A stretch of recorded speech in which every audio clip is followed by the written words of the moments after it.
Assalamu алейкум, урматтуу калай калк. Назарыңыздарда Манас баяны көрсөтүүсү. Алгач кептин башында ушул Манас баяны көрсөтүүбүзгө колдоо көрсөтүп, демөөрчүлүк кылып жаткан инсандардын ысымдарын адатымча атай кетейин. Андан кийин кепти улайбыз буйруса. Манас баяны көрсөтүүсүнүн атынан Жогорку Кеңештин депутаты Осмонов Айбек мырзага ыраазычылык айтмакчымын. Ошондой эле МНС Холдинг курулуш компаниясынын башкы директору Тагаев Куштарбекке ыраазычылык билдирмекчимин. Жана ушундай эле ыраазычылык Аю Грант компаниясынын башкы директору Жайнак Үсөн мырзага айтылмакчы. Барыңыздарга ийгиликтерди кааламакчымын. Эми урматтуу көрөрмандар, сөздү улайлы. Ошентип Алмамбет менен Сыргактын артынан 70 дуудуусун баштап Коңурбай өзү келатат. 70 дууду жерге батпаган аскерди сүрүп айдап келатышат. Эми Коңурбайдын боруму кандай болду, аны сиздерге мен Манастан окуп берейин. Кепти мына ушул жерден баштайлы туугандар. Эми угуп туруңуздар. Коңурбайдын боруму. Буга чейин мен сиздерге Сыргактын боруму кандай болгон, Алмамбеттин көрүнүшү кандай болгон, ушуларды айтып келе жатпаймынбы? Эми Коңурбайды да билип алыңыздар. Манасчыларыбыздын, акын аталарыбыздын ыргагына салып айтып берейин, анткени ошентип сиздерге жеткирүү мен үчүн ыңгайлуураак туугандар. Эми буларды таштап салыңар, эр Коңурбай чоң душман, ошондон кабар алыңар. Не бир түрүдүү сөзү бар, кабарын угуп алыңар, этеги жайык көккүбей эр Коңурбай улууду. Топчулугу бир тогуз, тоодой болгон чоң доңуз, үпчүлүгү бир тогуз, үксөңдөгөн чоң доңуз, тоодой боюн топчулап, тула боюн үпчүлөп, нардай болгон алгара, найдай кылып жаратып, астындагы каратты асман көккө каратып, алгаратын наргытып, алтын дуу диңсе жаргытып, өңү суук калчанын, өңү бышкан өпкөдөй, сакалына караса, сарапты тешип өткөндөй, көзү көгөн темирдей, мурду тоонун сеңирдей, кайратына карт толуп, качырган жолборс боштонуп, алдын ортун карабай, намыс үчүн чоң капыр, топтолууга жарабай, өлгөнүнөн ыраазы, өңкөй Кытай мурасы, өлсөм өлүп жөнөйүн, кызыл чогойрот журтуна кызмат кылып көрөйүн, кызы талак буруттун сазайын сайып берейин, сакал мерин мурутун санап туруп терейин, талпагын ташка керейин, каарданып мингирсем, катылуучу чантуунун кайраты болсу көрөйүн, санды түмөн кол келсе, сапырып кырып өлөйүн деп Коңурбай мына ушинтип каарданып, Алмамбет менен Сыргактын артынан жанагы дуудууларын баштап алып, аскерлерин сүрүп алып анан айдап келе жатат дейт. Улам ашып алдыга оолугуп, алгараны теминип чыгып кетет. Анда Калмактын Ушаң деген баатыры болгон экен. Бул Коңурбайдын кол астында Кытайга баш ийип жашаган калмактардан экен. Мына ошол Ушаң баатыр келип туруп, "Ай, Коңурбай, бул буруттун сырын мен билем го. Алмамбет алдыңан чыга калбасын, тетигил жакта суу агат экен, суунун жээгин бүт камыш басып турат экен. Мына ошол камыштын арасынан чыга калып, кокус кынайза сайып көмөлөтүп кетпесин. Койсоңчу, алдыга баспай мындай эле биз менен турсаңчы, биз менен жүрсөңчү" дегенде Ушаң баатырга Коңурбайдын кыжыры келип, "Сен дагы бурутсуң түйүң, сен дагы тетигил түпкатаң түрк да, ушинтип Кытайдын көп малын сүрүп кетсе, алдыга баспай биз менен бас деп сүйүнүп турган чагың окшойт сенин" деп Ушаңды урушуп, өзү болсо алгараны алкынтып алып астыны көздөй кетип калды дейт. Коңурбай мына ошентип тура турсун, мына ошентип келе турсун. Ал эми Алмамбет менен Сыргак эмнен сүйлөшүп жатат, ошого көңүл буруңуздар. Алмамбет Сыргакка ошол маалда минтип айтып жатат. "Сыргак, биз эми амал кылбасак болбойт. Артыбыздан тетигил Коңурбай баш болгон Кытайдын калың колу келатат. Эми эшигендүү айбалта көтөргөнү бар, күрсүчөнү бар, ат көтөрбөгөн жөөчөнү бар, найзакерге мыктысы бар. Мына ушундай эрлери, баатырлары бар алардын ичинде. Биз экөөбүз минтип жүрүп олтурсак, артыбыздан сөзсүз жетет. Мындан көрө жылкысын тийбестен Тетигил биринчи Манас менен Чуакка барып, анан аскерди баштап келип, анан калайманды салсак болмок экен, бирок кеч болуп калды. Жылкынын баарын айдап баратабыз. Эми мындай айла кылалы. Тетигил Баяндынын суусу деген алдыда агып турат, көрүп жатасың. Ошол жакта Жалгамыш деген жер бар. Мына ошол Жалгамыштын ичинде сен камышка бекинип тур. Мен алыстан тетигилерге көрүнөйүн. Ана Алмамбет деп алдыга Коңурбай салар, артымдан кууп калар. Мен сайышпай далдактаган бойдон сен жакты көздөй качайын. Качып сенден өтө бергенде тетигил Жалгамыштын ичинен найзаңды жапырып чыга келип Коңурбайды көмөлөтө сайбай жан жокпу деп мына ошинтип экөө кеп кылышты дагы. Мындай маслеттен кийин Алмамбет калды. Сыргак болсо жылкыны айдаган бойдон Баяндынын суунун жээгине келип Жалгамыштын ичине найзасын жапырып бекитип турат, күтүп. Алмамбет болсо Сараланын белин бекем тартып, үзөңгүнү кыскартып, жаратканга жалынып, жарагын белге тагынып, кийгени көк темир күрөкө зоот. Мына ушинтип алып туруп анан көрүнөө жерге чыгып бир көрүнүп койду дейт. Тетигил Коңурбайдын колу муну көргөндө Коңурбай алгараны салды дейт алкынтып. Алдыда келе жаткан Коңурбайга бая Алмамбет бир көрүнүп туруп анан буктурманын ичине кирип кеткен. Коңурбай алдактатып тетигил алгараны чапкан бойдон жетип келди дейт. Мына ошондо келе жатканда Алмамбет айкырыкты салып туруп алдынан чыкты. Алдынан чыкканда бая Коңурбай антип карпа куруп алдынан чыга калаарын, Алмамбеттин мындай ишти кылып калайманды салаарын билбеген, алдастап калды дейт. Эмне кылар айласын билбей, атынын башын бура албай, тумшугуна найза келип калды. Мына ошондо атынын башын буруп эми кача бергенде капталына найза жеди. Алмамбет эми муну баягы көкүрөккө боорго туштап барган экен. Ошондо тим эле бурула бергенде кабыргасына баягы найза мылгып кирип кетти дейт. Кабыргасына киргенде найзанын чачыгы сыртта калат эмеспи? Мына ошол чачыктан ылдый шыркыраган бойдон Коңурбайдын каны куюлуп кетти дейт.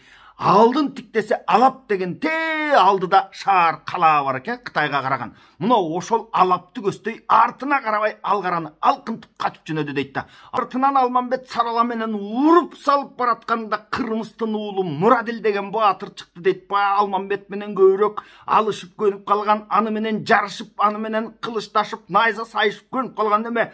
Алмамбетке аркырап жетип келди дейт. Алмамбет аңгыча Коңурбайдын артынан баягы кубалаганын токтотуп анан кийин Мурадилди көздөй найзасын бурду дейт. Мына ошондо Мурадил экөө жетише келгенде Мурадилдин найзасын кагып туруп Мурадилди өпкө аралаш сайып калганда атынан көмөлөнүп кетти Мурадил. Анан адегиче болбой Борончу деген үйдөй күрсү көтөргөн дөсү бар экен бул Коңурбайдын колунда. Ошол келип Алмамбетке найзасын мелтиретип сунуп келе жатат дейт. Айкырып, аркыраптып найзасын сунуп алып келе жатат. Аны көргөн Алмамбет туралган жок дейт бир ордунда. Анткени бая Борончунун артында Ушан деген баатыр келатты. Ушаңдын артынан Нескара келатты. Нескаранын артынан бир топ бая аскерлер каптап келе жатышты. Мына ошондо Алмамбет карап турбастан качып берди дейт. Сарала алып учуп баратат. Артынан Кытайдын аскерлери жана баатырлары кууп жетип баратканда аяттын кара суусунан Чуак чыга калды дейт. Эми ушул жерден токтоп туруңуздар. Чуак бул жерге кантип келип калды муну айтайын.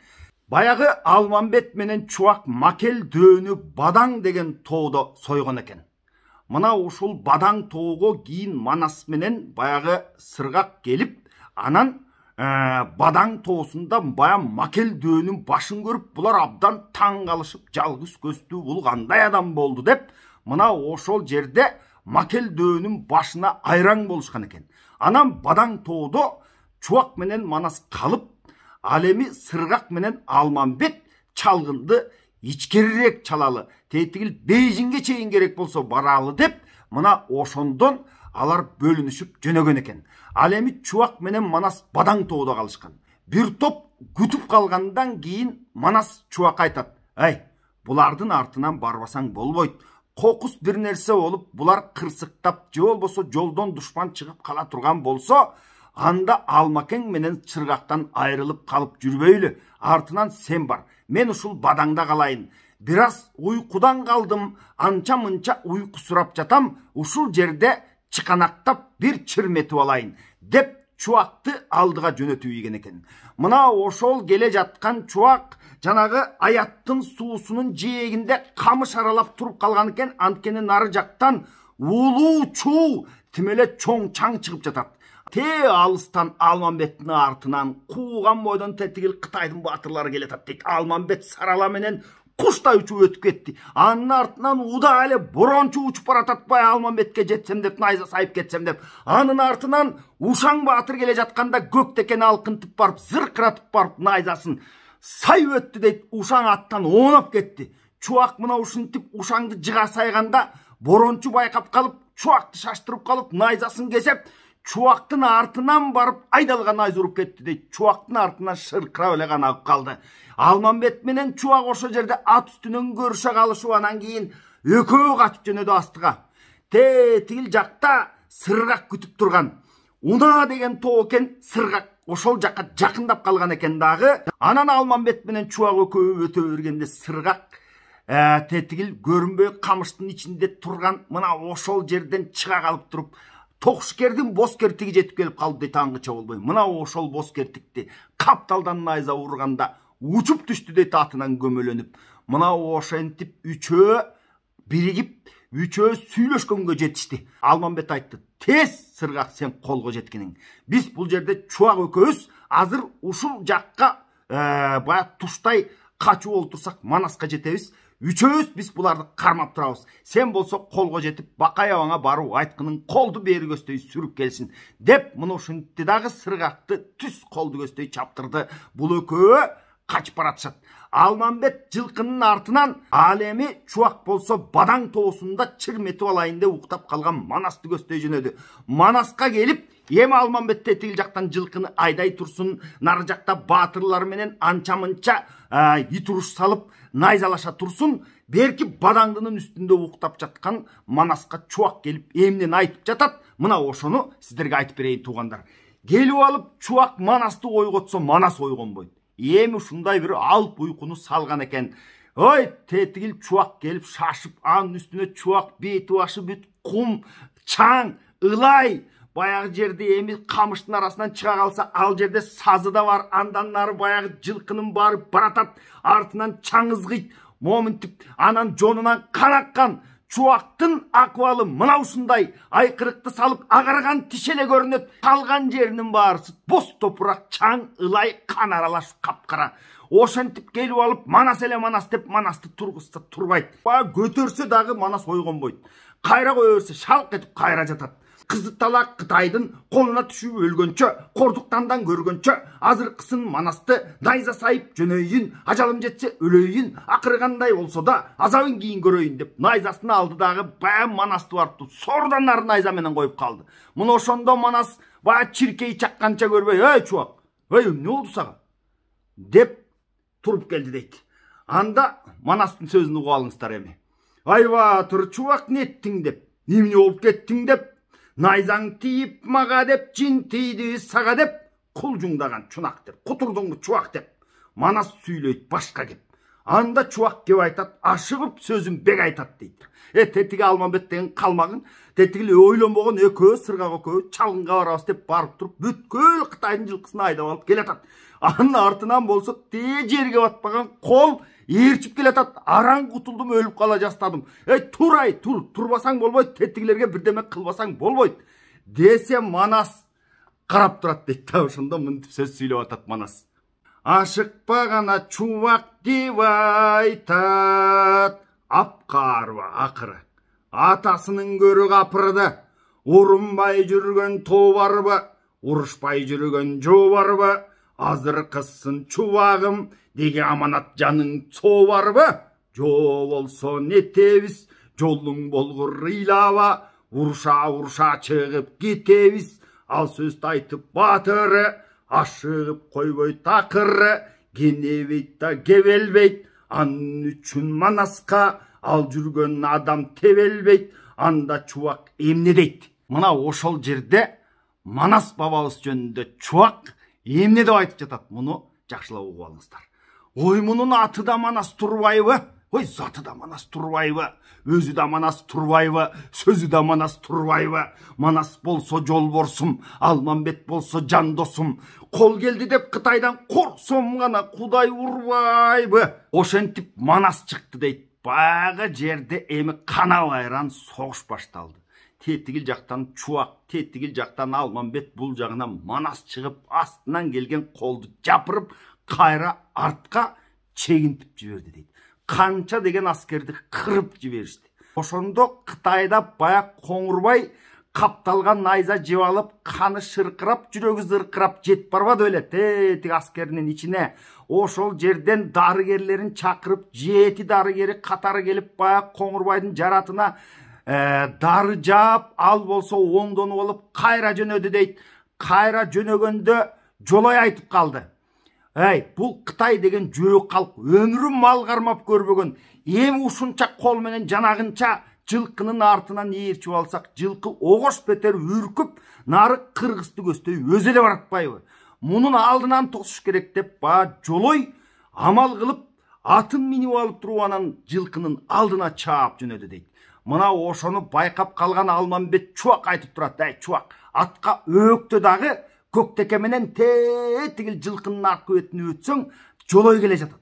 Ошону ептеп найза менен уруп калгының деп. Аңгыча Жолой атын алкынтып, зымыра учуп, жылкынын астына өтө беришти. Атына өктөп, билинбей барып, капталдан чыгып Жолойду Чуак аңтара сайып таштады дейт. Чуак Жолойду аттан ыргыта сайып, эрдемсип бире төшүн кере баштаганда артынан Ушаң деген Кытайдын баатыры жетип барып туруп, алда найза сайып кетти дейт. Чуак аттан көмөлөнүп кетти. Даа жакшы чылбырды белине байлап алган экен, көктеке айланып эле Чуактан алыс кетпей туруп калды дейт. Аны Алмамбет көрүп, Чуакты барып, кайра атына мингизип алып туруп анан тетигил Ушаңды жыга сайды дейт да. Бая эми темир кийишкен булар. Зоот кийишкен. Анан да айтып жүрбөңүздөр. Эмне эле жана эле ыргыта сайбады беле деп. Булар зоот кийген. Найза сайган менен нар тешип өтпөйт. Аттан ыргып кетет. Бирок баягы зооттун айрым тешик же болбосо айрым жылчыгынан найза сайганда ушинтип жарадар алып калып атат туугандар. Ошентип Алмамбет менен Чуак жылкы менен кошулуп кетип баратат. Манас бул жагынан жетип баратат. Ал эми жанагы Жолой менен Ушаң бирөө көмөлөнүп, бирөө томолонуп, ошол чаң аралашып калып дейт. Бая Коңурбайга барганда Жолойду Коңурбай айтты дейт. Атыңа кайра оңдолуп, мен дагы жакшынакай болуп туруп, кайра ээрчи, кайра алдынан чык дегенде Жолой айтып калды дейт. Муногу буруттун, кыргыздын айла амалы толтур экен.